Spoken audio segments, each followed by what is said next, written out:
Hello YouTubers, today we're going to talk about tank filters and check valves.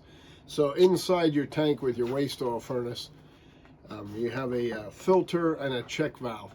Oftentimes these are overlooked, sometimes they're not installed, and there are some people out there that say don't run a tank filter and a check valve. I don't know why you would ever do that. What I would do is plumb it smart so that it's easy to get to. You want your pump as close to the tank as you can get it. Pumps pump, they do not suck. So put your pump as close to the tank as you can get it.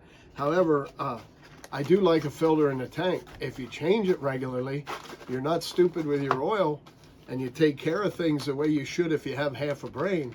I like a filter. It's stainless and it's cleanable. So many customers want to buy these new, and that's great. I love selling them new. I'll sell them all week long, all day long, but it's cleanable.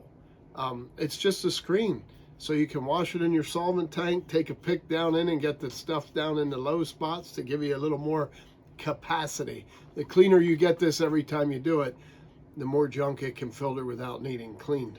Here's your check valve. So we sell both of these, of course, because we're good like that. This check valve is one way only.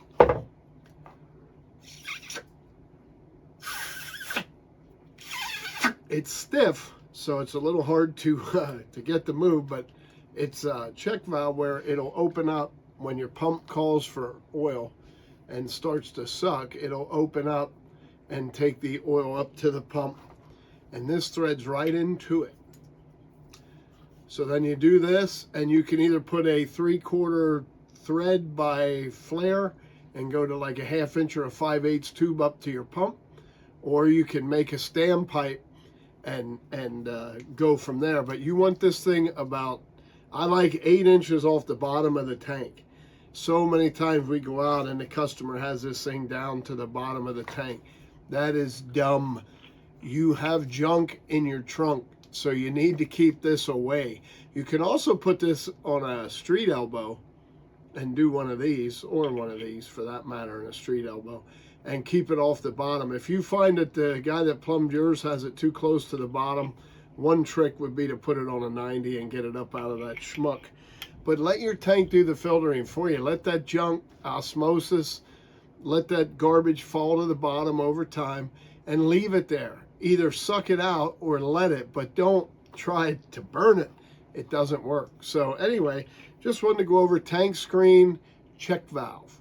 And these two are in your tank. If you have a waste oil furnace and never had your dip tube out of your tank, and every year you clean the filter right before the pump, get down in here, or at least have a vacuum gauge set up before your pump so you can see if these are clogged.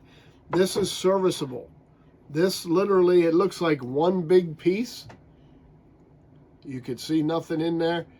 This is 2 pieces. You can put this in a vise and you can break it free, open it up and clean it out. Every once in a blue moon we find one of these that's actually bad. The pieces are no good, they won't function, but 95% of the time you can pull this apart and service it. You usually don't even have to pull it apart.